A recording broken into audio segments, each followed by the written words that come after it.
kita semua sehingga kita dapat bertemu di masjid yang sangat kita cintai ini dalam rangka melaksanakan salat zuhur secara berjamaah. Kemudian salawat berangkaikan salam malah senantiasa kita doakan kepada Allah agar senantiasa dicurahkannya kepada junjungan umat Islam sedunia, yakninya Nabi besar Muhammad sallallahu alaihi wasallam, dengan mengucapkan Allahumma salli ala Muhammad wa ala ali Muhammad. Bapak Ibu kaum muslimin kaum muslimat yang dimuliakan oleh Allah, kajian yang akan kita sampaikan adalah lanjutan kajian kita pada minggu yang lalu. Bapak Ibu, masih tentang seputar transaksi yang diharamkan di dalam Islam. Bapak Ibu kaum muslimin kaum muslimat yang dimuliakan oleh Allah Subhanahu wa taala. Jadilah sudah kita bahas pada pertemuan yang lalu tentang bagaimana hukum memancing. Lah sudah kita bahas. Ketika nyo memancing, ada di situ uang yang dibayarkan secara rata.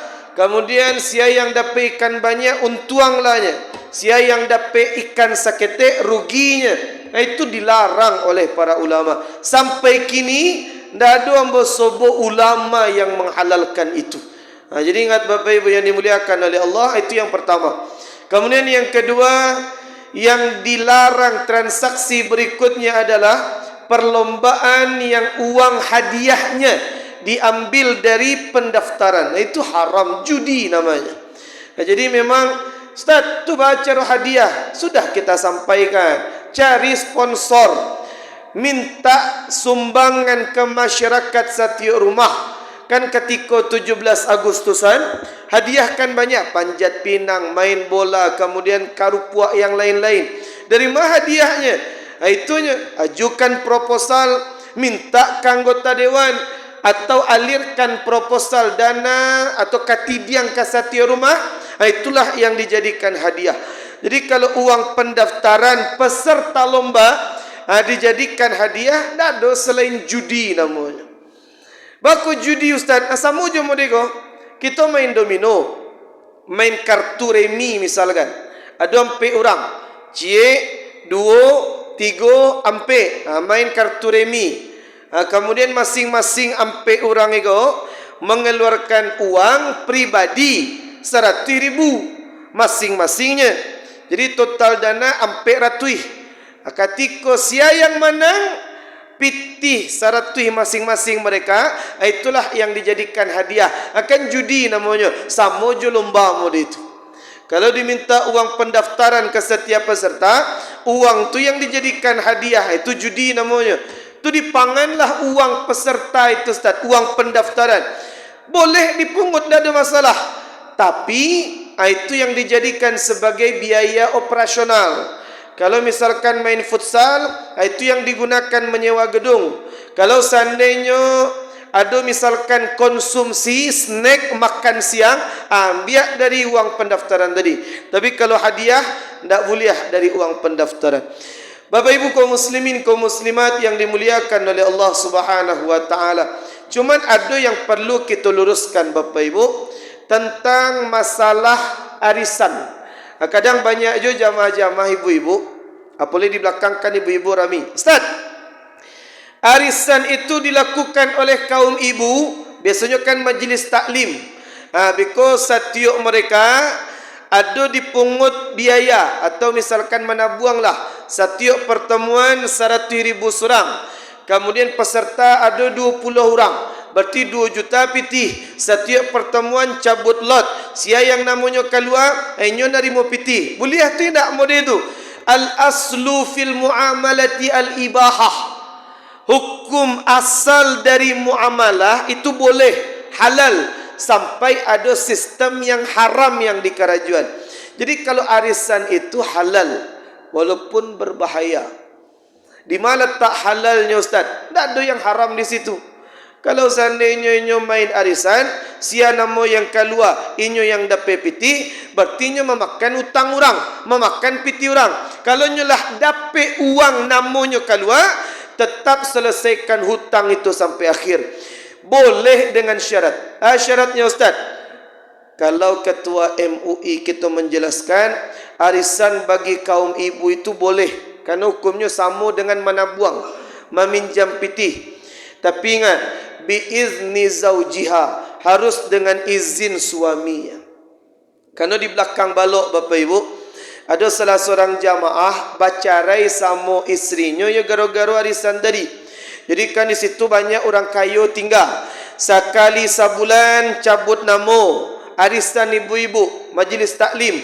Kemudian setiap pertemuan membayar 200. Kemudian ibu-ibu di sini banyak, ada 30 orang. Kemudian kan banyak pitih tu. Ketikanya minta pitih untuk arisan jo suami.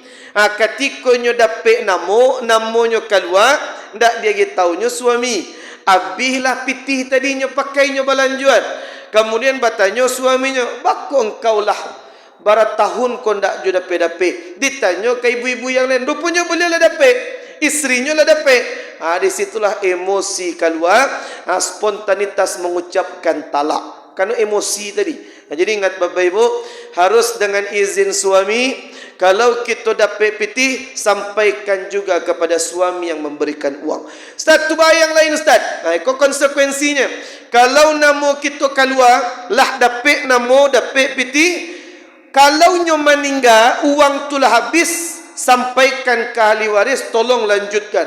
Kalau tidak dilanjutkan nyo meninggal, berarti utang. Utang itu tidak bisa dengan istighfar. Ayat terpanjang dalam Al-Quran, ayatul mudayanah, tentang hutang piutang. Jadi ingat Bapak Ibu, arisan itu boleh, tapi berbahaya. Cuman yang paling rancak sistem arisan itu, sia yang butuh pitih, dahulukan inyo yang menerima. Sia yang paling akhir menerima uang, itulah yang beruntung secara syariat, kerana inyo tidak memakan pitih orang.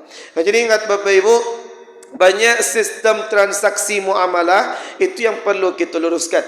Tapi memang ada loh transaksi arisan itu yang riba. Aduh.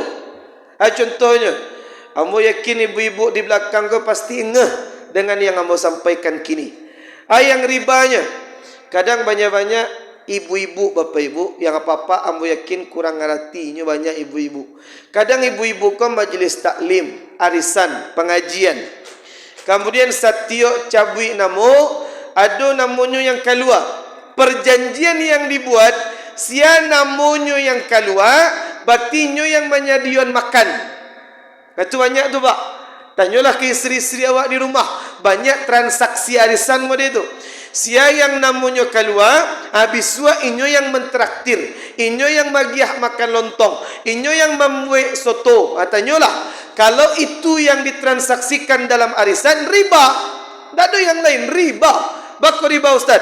Kullu qardin jarra naf'an. Setiap transaksi pinjam meminjam. Arisan itu kan pinjam meminjam. Sia yang namanya keluar, ainyo yang minjam piti orang. Kan itu. Setiap transaksi pinjam meminjam yang ada unsur manfaat yang dirasakan oleh sebagian pihak, yang lain nyo pinjaman pitihnya ke ibu yang keluar namanya. Tapi ada syarat. Kalau ibu dapat biswa, ibu yang menyediakan makan. Ada manfaat yang disyaratkan dari awal, tidak ada namanya kalau tidak riba. Itu baca caranya Ustaz. Makan bersama-sama, ambil dari infak ala kadarnya. Jangan disyaratkan orang yang menerima warisan harus inyo yang membayar makan. Jadi ingat Bapak Ibu, banyak sistem transaksi itu yang perlu kita luruskan. Bapak Ibu kaum muslimin, kaum muslimat yang dimuliakan oleh Allah Subhanahu wa taala. Jadi selesai 3 transaksi jual beli. Kemudian berikutnya Bapak Ibu, kau penting kita luruskan. Kalau Imam Abu Hanifah itu luar biasa Bapak Ibu. Kamu ketika membaca biografi daripada Imam Abu Hanifah, jadi beliau itu satyo meminjamkan orang pitih, hanya takwi mengambil manfaat di situ. Kadang kan banyak orang bahkan ikut termasuk riba. Contoh, Pak, ambo minjam pitih barang 10 juta. Kemudian kita sawi. Jadi, kau pitih 10 juta, ambo pinjamkan bila di balian 2 bulan lain. Jadi, balianlah 2 bulan lain. Tetap 10 juta di balian, cuma nanti jangan lupa ketika pak membalian piti hambo, jangan lupa bawa martabak Mesir, akan disyaratkan tu. Itu riba namanya tu. Akad pinjam meminjam yang ada syarat yang disyariatkan dari awal, yang disyaratkan sejak awal akad, itu riba. Apa ambo pinjaman piti, apa kan dari Padang. Padang tu kan ada bingkuang. Ambo pinjaman apa kini ketika pak membalian piti ambo nanti tolong bawaan bingkuang Padang tu. Itu riba namanya tu. Tak ada yang lain. Karena mensyaratkan dalam pinjam meminjam ada syarat manfaat yang dirasakan sebelah pihak.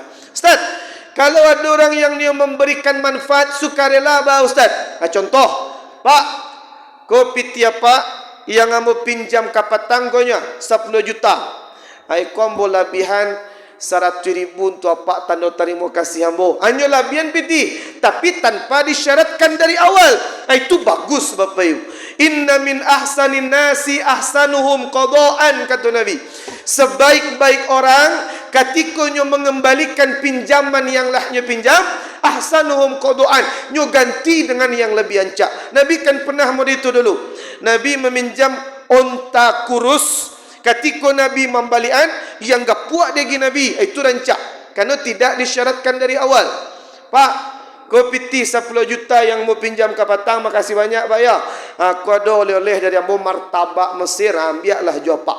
Tanpa diminta, tanpa disyaratkan, itu diperbolehkan dalam syariat. Bahkan bagus Bapak Ibu. Jadi ingat Bapak Ibu, jangan ada membiak manfaat dari proses pinjam meminjam kita. Walaupun itu dianggap biasa. Pak, kadang ada kawan minjam piti, kawan, Pak, pinjam amu piti, amu sedang di luar daerah, piti amu tinggal di rumah. Jadi, di Pak ini, di Pekanbaru, akan banyak di situ naneh, tolong bawaan mikun naneh itu di. Untuk syarat memuluskan tadi, dilarang dalam syariat. Jadi ingat Bapak Ibu, Imam Abu Hanifah. Jadi beliau itu pernah meminjamkan orang lain uang Bapak Ibu. Imam Abu Hanifah, imam mazhab yang pertama. Jadi ketika beliau meminjamkan orang lain uang, jatuhlah masa tempo 1 bulan kemudian, ketika Imam Abu Hanifah menagih uang atau menagih piutang yang lahnya pinjaman ke orang, kanlah jatuh tempo nyo minta, datanglah ibu Imam Abu Hanifah ke rumah orang tu. Assalamualaikum, waalaikumsalam. Kemudian hujan labik ko. Tiba-tiba hujan labik. Ketika selesai mengetok pintu orang yang meminjam pitih ke beliau, hujan hari. Pintu alun dibuka lagi, dek hujan, langsung Imam Abu Hanifah mundur ke belakang Bapak Ibu. Jadi kau kan teras rumah, kau pintu, aku kan teras loteng tu kan sampai di siko, sampai teras. Imam Abu Hanifah ketika hujan mundur beliau ke belakang. Bau hujan-hujan beliau. Kemudian ketika dibuka pintu oleh orang yang meminjam uang Imam Abu Hanifah tadi, ya Imam, Ishfi, ayang kau kerajuan, bakau mundur ke belakang, bakau ndak bataduah di situ. Kemudian Imam Abu Hanifah mengatakan, kini ambo meminjamkan engkau piti, kini ambo meminta piti ambo, ada transaksi pinjam meminjam. Kalau ambo bataduah di situ, ambo rasakan manfaat loteng, indak kanai hujan, kan manfaat ambo dapat tu, ambo takwi jatuh kepada riba. Jadi ingat Bapak Ibu, bahkan merasakan manfaat loteng saja ndak amuah beliau. Itu saking beliau menjaga diri, zuhudnya beliau dari was-was syaitan tadi. Jadi ingat Bapak Ibu. Kemudian berikutnya adalah namanya transaksi kredit, adalah namanya asuransi. Itu nanti kita bahas, cuman kredit ku dulu Bapak Ibu. Sama je yang kita sampaikan, hukum asal muamalah tu boleh. Jadi kalau ada orang bertanya, Pak, kredit tu boleh tu tidak boleh. Jadi sabi kredit haram, tidak boleh model itu. Hukum asalnya boleh. Kalau ada ustaz langsung saya menyebut kredit haram, berarti berdusta atas nama Nabi Bapak Ibu. Tidak ada. Kredit boleh, cuman tidak dipungkiri ada sistem kredit yang halal dan ada sistem kredit yang haram. Apa perbedaan keduanya dan apa solusinya? Nanti kita bahas Bapak Ibu pertemuan berikutnya. Termasuk kita bahas nanti masalah koperasi. Kadang ada koperasi simpan pinjam, ada misalkan koperasi syariah, ada konvensional, apa bedanya? Kemudian apa hukum julu-julu? Itu nanti sadonyo kita bahas Bapak Ibu. Mudah-mudahan bermanfaat. Hadanallahu wa iyyakum ajmain. Assalamualaikum warahmatullahi wabarakatuh.